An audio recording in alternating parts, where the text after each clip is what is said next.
மாணவர்களும் தேர்வாகி இருப்பது பலத்த சர்ச்சைகளை உருவாக்கியுள்ளது. தேர்வில் முறைகேடு நடந்திருப்பதாக மதுரை ஆட்சித்தலைவரிடம் புகார் மனு அளிக்கப்பட்டுள்ளது. தமிழகத்தில் அஞ்சலக பணியாளர்களுக்கான தேர்வு கடந்த டிசம்பர் மாதம் 11ஆம் தேதி நடைபெற்றது. தமிழகத்தில் காலியாக உள்ள 300 தபால்காரர் பணியிடங்களுக்காக தமிழகத்தில் 47 பகுதிகளில் இத்தேர்வு நடைபெற்றது. தேர்வு முடிவுகள் தேர்வாணைய இணையதளத்தில் வெளியிடப்பட்டுள்ளது. தேர்வு நடைபெற்ற அனைத்து பகுதிகளிலும் பிற மாநிலத்தை சேர்ந்த, அதுவும் குறிப்பாக ஹரியானா மாநிலத்தில் உள்ள ஹிசார் என்ற மாவட்டத்தை சேர்ந்த மாணவர்கள் தான் அதிகமாக வெற்றி பெற்றுள்ளனர். கணக்கு, பொது அறிவு, ஆங்கிலம், தமிழ் இலக்கணம் ஆகியவற்றில் அதிகபட்ச மதிப்பெண் எடுத்துள்ளனர்.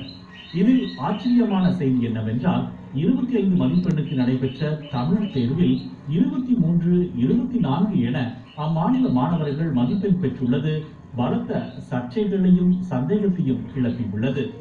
தமிழ்நாட்டை சேர்ந்த மாணவர்களின் மின்னஞ்சலும் அந்த மாணவர்களுடைய மின்னஞ்சலும் ஒரே மாதிரியாக இருப்பதாகவும், போட்டித் தேர்வுகளையே வாழ்க்கையாக நினைத்து கடுமையாக உழைத்துக் கொண்டிருக்கும் தமிழக மாணவர்களுக்கு பெரும் ஏமாற்றமாக இருப்பதாகவும் மாணவர்கள் குற்றம் சாட்டியுள்ளனர்.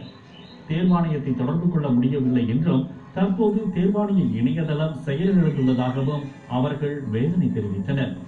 இத்தேர்வில் வினாத்தால் முன்கூட்டியே வெளியாகி இருக்கலாம் என்றும், இதில் நடந்துள்ள முறைகேடு தொடர்பாக முழுமையான நீதி விசாரணைக்கு உத்தரவிட்டு மறுதேர்வு நடத்த வேண்டும் என்றும் வலியுறுத்தி மதுரை மாவட்ட ஆட்சியரிடம் தமிழக மாணவர்கள் புகார் அளித்துள்ளனர். ஏற்கனவே அகில இந்திய அளவிலான நுழைவுத் தேர்வுகளில் தமிழக மாணவர்கள் பின்தங்கியுள்ள நிலையில், தமிழகத்தில் வீட்டுக்கு வீட்டிற்கு தபால்களை கொண்டு சேர்க்கும் பணிக்கு தமிழே தெரியாத ஹரியானா மாணவர்கள் தேர்வாக இருப்பது சர்ச்சைகளின் மொத்த உருவமாக பார்க்கப்படுகிறது. பாலிமர் செய்திகளுக்காக வேல்ராஜ்.